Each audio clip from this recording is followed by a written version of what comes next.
Mornings OTB Breakfast with myself and Keith, and Dara Smith-Nocton is back at the studio with us, as is Hannah O'Connor. Good morning, Hannah. Morning, guys. Thanks for having me. Thanks for coming back. This is going fairly well, the Guinness Women's Six Nations. I suppose on a par with what we would have hoped for, maybe. Gap closed a little bit on England and France, certainly, and the win over Wales last week, 40 points to 14, and you're still looking at that game thinking there's a few things that could have been better. Yeah, it's a nice place to be in, isn't it? Like, to be at this stage of Six Nations where we normally are, kind of the last few years where we've suffered a heavy defeat to England, and you're kind of rolling into the last week of it, hoping to kind of put up a bit of a grandstand finish for it against Scotland, which has been over the last few years. This year a little bit different. Playing England a little bit earlier in the competition has been nice to be able to bounce back against Wales last week, and as you said, put in a performance that fantastic, like comprehensive win in the 14-40 away from home, but to still have a lot of frustrations there as what could have been in terms of a scoreboard. But yeah, it's a good place to be. So I think in terms of aspirations for the tournament at the start of it, I think the girls will be pretty happy where they are. You know, what could have been against France in round one, but other than that, it's been a pretty good tournament as a whole. Aoife Wafer ruled out of the game this weekend, tomorrow afternoon, 2:30, of course, at Hive Stadium in Edinburgh. Player of the match last weekend. It's a big blow for her. It is. But she just proved again why she is Ireland's go-to player this tournament. Yeah, it's a kind of another hammer blow to Ireland after losing Erin King kind of the week previously. I met her last night. She was down at our club training last night, as she does. She shows up like all the time when she can, which is great, like from a club point of view. I don't think, hopefully, nothing too serious is going to rule her out for a long term. More precautionary, I suppose, just to keep her tipping along in the right kind of space ahead of a big World Cup year. But yeah, look, it tests Ireland's resolve. We talked about it a little bit last week as well, in terms of that strength and depth that Ireland are going to need to have. You're going to have these kind of injuries in an attritional, like these 3 games. Obviously, the bodies will be sore after them in a heavy kind of Six Nations campaign as it is. So, like, rolling into a World Cup year, this is what's going to happen. Unfortunately, in the tournament, you're going to lose bodies. So it's a case of being able to adapt and overcome it, and next person up mentality, and it's another chance for other people to put their hand up, I suppose. And how we spoke about the injury to Aoife Wafer there, how do we pick up the slack? Is it one player will be tasked with doing that? It might be a bit difficult. Yeah, not even a one player mentality. Like, you've seen the shift there in terms of positional shift. Like, Dorothy Wall slots back to 6. It's a natural position for her. It's where she starts off playing most of her rugby, so that won't be unfamiliar to her. She'll have a great time in the loose. It's something that she'll adapt really well to. So I think you'll have her have another big game. I think she probably went under the radar a little bit last week. I think she had another kind of player of the match performance kind of next to Wafer after that, in terms of her carries, her workload, rucks hit, try scored. She did a bit of everything, leading the line out as well. I think Adele McMahon has been, she's your workhorse in there in the back row as well, in terms of the unseen work maybe that she'll do in terms of rucks hit and everything like that. So good to see her come back from injury and kind of be racking a few games together. But Britney Hogan is probably another one you'll watch. She's slotting back into 8. It's where she's played over the last few years. You'll get a massive work rate out of Britney, and probably even more so now that the likes of Erin King and Wafer aren't there. You're probably going to see her have a big game in terms of stats racked up. So I would back them 3 to go really well. And there's other people, obviously, the likes of Jane Clohessy slotting onto the bench for a possible debut in back row as well. It's exciting for her. So, like, as you said, it's not just one person to pick up the slack. It's other people who will be able to put their hand up. Claire Bowles gets another shot on the bench as well in terms of that back row cover as well. So it's exciting for those players. Yeah, as I said, it's disappointing for the likes of Wafer to miss out on the last game of the tournament, but next person up kind of job is the exciting part for the others involved as well. You mentioned one of them there. There's 2 new caps for the weekend. Aoife Corey and Jane Clohessy, obviously daughter of the famous Munster legend Peter. Can you tell us a bit about those 2? I know you played them a week and a half ago. It's exciting, isn't it, for them, the 2 girls, both UL Bows girls. I'd say the only person in the country probably who wasn't as happy for them to be getting the call up was the UL Bows coach Fee Hayes ahead of the AIL final this weekend. But look, no, it's fantastic for them. Aoife Corey especially, she's been tipping along in the background, brought into the Six Nations squad this year, has been kind of in and around the group, has been integrated into kind of sevens camps, I think, as well, over the last year or so. So to see her, she's probably, your out and out 15 player that's there. Maeve Deely has been unfortunate. She's another one of a club mate of mine, but she's been unfortunate with a kind of a hand injury at the start of this campaign. So look, Aoife Corey gets her crack at it from the get-go, has had a really good kind of few years both with Munster and with UL Bows. She's been your kind of steady 15 there, very kind of assured under a high ball, strong runner back in terms of what Ireland will be looking to play as well. So gives you a little bit something different to Stacey Flood there. But yeah, it's great for her to get a crack at it. Same for Jane Clohessy, another one who's had a kind of a great Celtic Cup campaign with the Clovers, has been your kind of steady flanker. She can cover second row as well, but kind of more of a flanker, that kind of getting into the engine room of it with the back row stuff. But yeah, another exciting day for her, of the kind of the more anticipation off the bench that she used to wait for. But exciting time for the 2 of them to hopefully get a first cap for the both of them. And Vicki Klin makes her first Six Nations start, or due to make her first Six Nations start this weekend. She pressed a lot of people against England and Wales off the bench. She of course made her debut back in November against Australia. We should be pretty excited about her, shouldn't we? Yeah, it's another person, another young kind of up and coming player from Wicklow Rugby Club, so they'd be very proud of her as well. And she's kind of come through their grassroots system, been in with the sevens for a long time, and obviously crossed over back into the 15s game there over the last kind of year or so. Again, getting her minutes up with the Wolfhounds. So yeah, it's exciting to see how she goes. I think it'll be a big game for her. I think if you look at the Scotland team, they are probably, compared to Wales last week, who were probably more dominant in terms of their own team, in terms of the forwards. With Scotland, have threats both in the pack, but their back three are particularly pacey and pose a threat in the likes of Rona Lloyd, Chloe Rowley and Francesca McGee. So the girls will have their hands full in terms of a nice busy fixture to keep them going. I think it'll be a big game as well for Amy Lee Costigan as well on the other wing to help kind of settle the girls and, you know, have those comms up to settle them into the game. But look, as we talked about, like it's another chance for people to put their hand up in the last game of the campaign. So I'm sure the girls will be very excited. But yeah, the back three for Ireland is definitely, it's an exciting prospect ahead of Saturday. When Dan O'Brien gets the yellow card last week, what was it, 14-7 at that point, and you're thinking, just hold firm here, don't let anything go astray, and then they end up, you know, pushing the lead to 21-7 by half time. It just shows a real strength of character that this Irish team can push on in that sort of environment. Yeah, and I think that's the psychological edge that Ireland now have. It's having the belief in your system that, a couple of years ago, if that had happened, you lose your 10, you are literally saying, batten down the hatches, let's get to half time, let's get to that 40-minute mark without conceding, just hold firm, keep it simple. But that just shows you where this Ireland team are at now, that they will play ball. They'll just adapt and overcome those little bumps that happen. They're probably prepared for that. I'm sure they probably would have trained where you're training 14 against 15 to be able to adapt to those kind of mishaps that come along the way. And yeah, it did, as you said, showed real strength of character to be able to score while you're down a player. So it shows where we are and where we're going, which is great. You'd obviously be hoping that doesn't happen on a regular basis where you lose your 10. But it gives you the option. I suppose we saw Eanna Dalton as well last week step up into that 10 jersey as well for a time towards the end of the game, which is, you know, important, I suppose, to get depth in that position. We've talked about it earlier on in this campaign about getting depth in certain positions, that we have an abundance in certain positions. And then in some positions we're a little bit lighter. So 10 is definitely somewhere. We have Nicole Fowley obviously as well there, who doesn't get a look in this week, unfortunately for her. But Eanna Dalton will be the cover there in terms of 10 positionally wise. So it's good. On that depth, Hannah, like, so you look at the scrum half position as an example, perfect example, probably Molly Scuff-McCabe against Wales, Emily Lane against England and France, Aoibhinn Riley against Italy. Yeah. Is that a positive sign of depth, or should that be a worrying trend that maybe someone's not taking hold of the jersey? Yeah, it's hard because, like, I don't think Aoibhinn Riley did anything wrong in her. I thought she had a really, really good games when she featured for it as well. And then sometimes it can be just down to what the coach's preference is as well. Sometimes you can be on the wrong side of it. So I don't think you see in some of the changes this week, like you look at someone like the nines position, the girls are getting rotated. Molly Scuffle-McCabe gets another crack this weekend after having to wait for the first half of the tournament.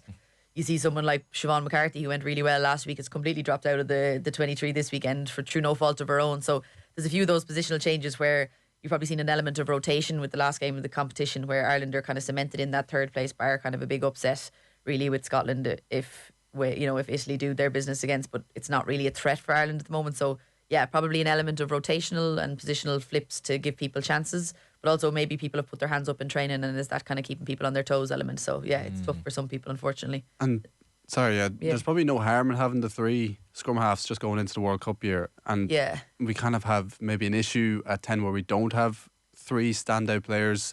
I know Eanna Dalton can obviously cover 10, but it's not her natural position. We have Dana, obviously, who's nailed on star at this stage, and Nicole Foley. We're probably missing a third out and out 10 going into this World Cup year, or even just a young 10 that's been in camp and had a game or two come off the bench whenever it is. Do you think we're missing that? Or yeah, there's a little bit of that. Like as you said, you mentioned it there, we have an abundance in it in some positions. The nines is a really healthy kind of competition between the three of them, and it's something over the last few years which we haven't had. We've been kind of a feast or a famine in some positions. But yeah, the 10 thing, I suppose, is something that you would be a little bit concerned of. Definitely know Eanna can cover it in terms of that, but you kind of, as you said, out and out 10s, we are a bit skinny on the ground with only Dana and Nicole Fowley there to cover. And Nicole Fowley is another, a great 10 with a big boot on her as well, but it's game time that you want, and unfortunately she hasn't been given too many opportunities at it in this campaign, only against England. I suppose looking more to what's kind of in Ireland, I suppose Kate Flannery is one that will be hoping to kind of have the coaches sit up and watch her this weekend when she gets a chance to go for for UL Bows in the final against Railway in the Aviva in the AAL final on Sunday. And I think Katrina Finn has obviously been in and around that squad as well, been brought over to the WXV1 camp in Canada. So she's another kind of 10 prospects. So there's a couple in the background there that'll be chomping at the bit to try put a hand up this Sunday in more domestic circumstances. But yeah, you never know what can happen. But it is somewhere you probably need that bit of extra depth in, yeah, for sure.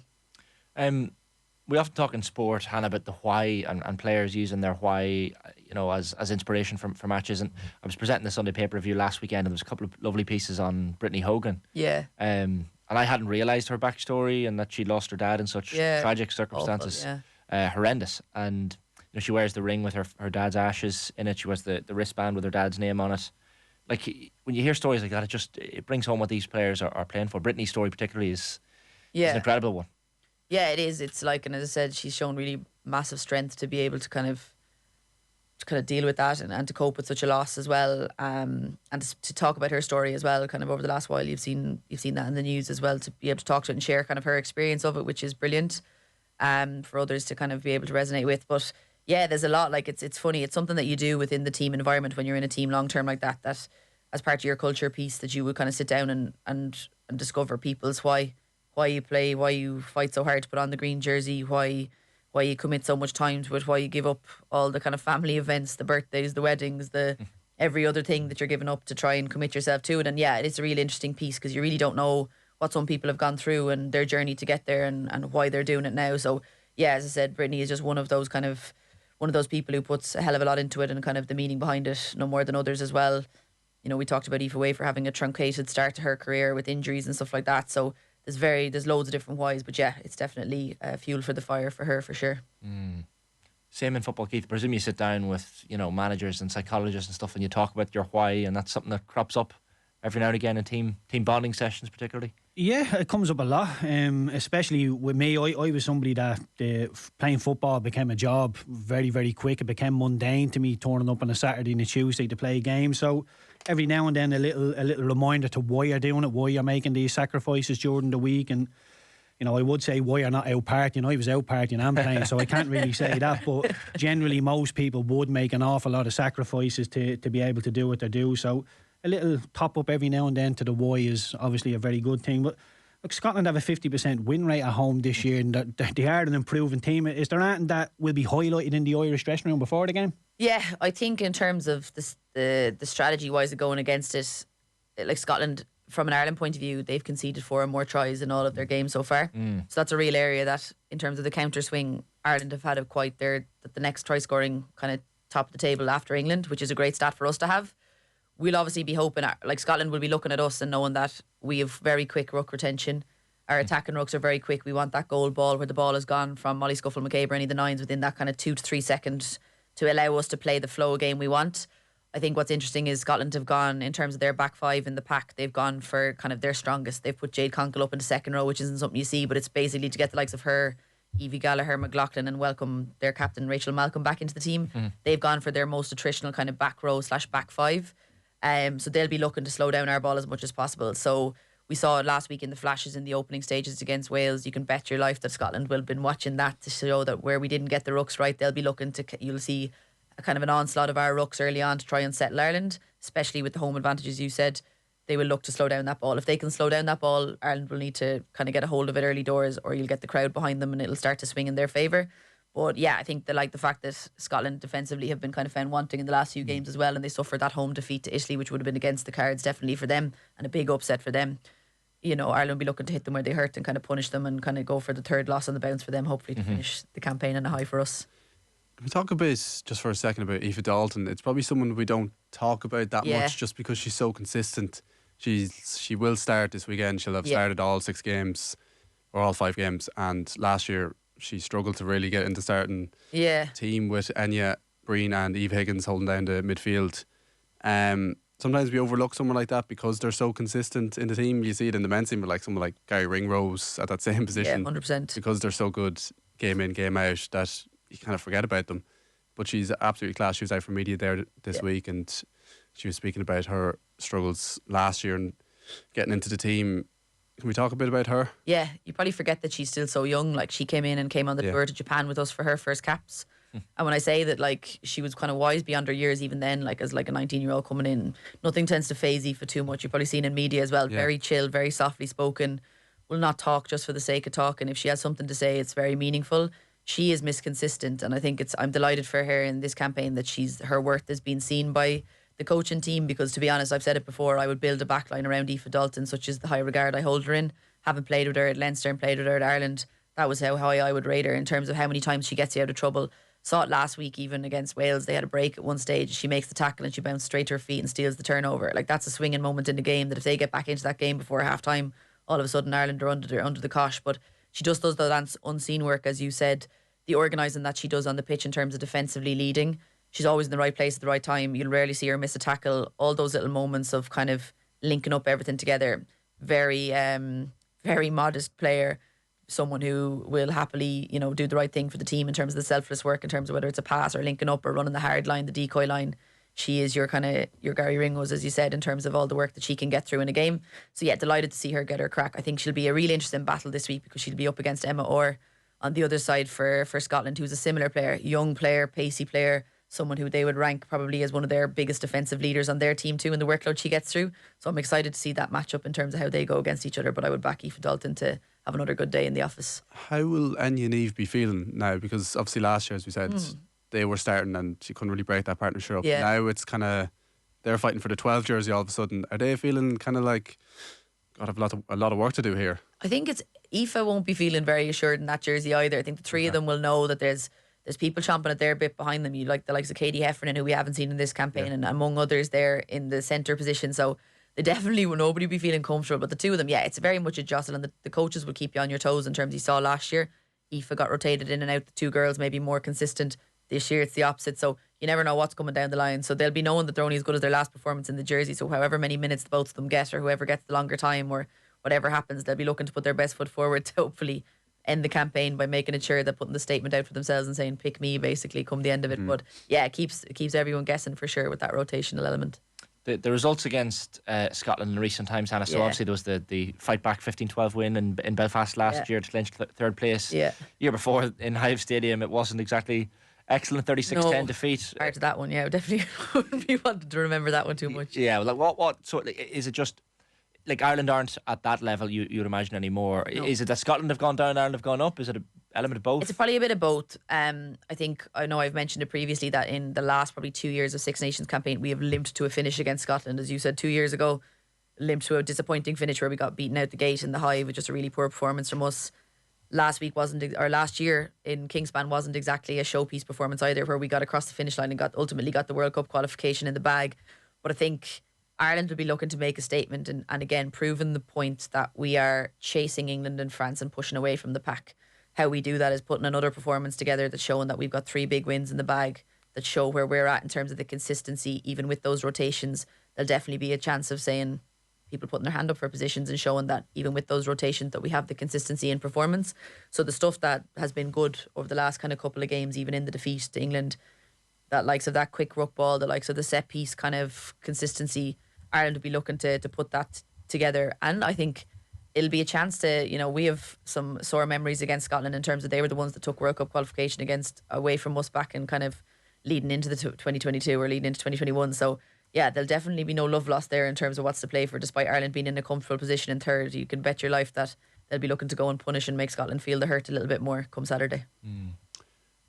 If I was to ask you 3 players to watch out for this weekend? Yeah, from our perspective, I'd say definitely Aoife Corey at 15. It'll be exciting for her and it's always nice to have from your debut to be getting the start in jersey. You don't have to worry about the butterflies on the bench that poor Jane Clossy will be feeling. But Aoife Corey, I think Amy Lee Costigan will have a big game as well, not only as vice captain but as I mentioned earlier, leading Aoife and Vicki Klin and having that kind of assured performance that she's had, and she's put a really good few performances kind of together back to back with her work rate. And I think Britney Hogan, I know I mentioned it there in terms of picking up the gap that you might feel from losing an Erin King and an Aoife Wafer, but I'd back Britney Hogan to have a big game as well. So they're 3, and as well as Jane Clossy off the bench 4 to have an eye for it. Yeah, so we'll go 4. Do you think the Scottish ears might just prick up when they hear Aoife Wafer's not playing? I'm sure they'll be delighted. Yeah, I'm sure they'll be delighted. And as I said, that back 5 that they're picking in Malcolm, McLaughlin, Gallagher and Conkle in the second row as well, they've deliberately picked that to go kind of breakdown heavy. You can bet your life that they've gone breakdown heavy there. So I'm sure they'll know more than any team would be that you'll be delighted that Aoife Wafer is out for their point of view. But at the end of the day, like, they're needing to finish high in a good performance. So whether, you know, Wafer is there, as I said, I would back what we have in terms of that shift from wall, from second row to back row, will still give an attritional point of view from an Irish perspective. So they'll have a lot to deal with even without Aoife Wafer there. Score prediction, Hannah? I know it was a 26-point win over Wales. Will we expect more of the same, or would you take any sort of victory here? Yeah, I would be hoping that it's I don't know, will we get the bonus point, but I'd be hoping like at least a 2-score gap between us and them. But again, they're at home, they'll have fire in the belly, but Ireland will be looking for, you know, that comprehensive win that we haven't had over the last couple of years against them. Bar like a kind of a win last year, but not comprehensive. So I was saying a 2-score game win to Ireland, hopefully. We'll take that, and 3 away wins on the bounce then at that stage. Definitely. Yeah, 100%. Hannah, thanks a million as always. Cheers, lads. Thanks for having me.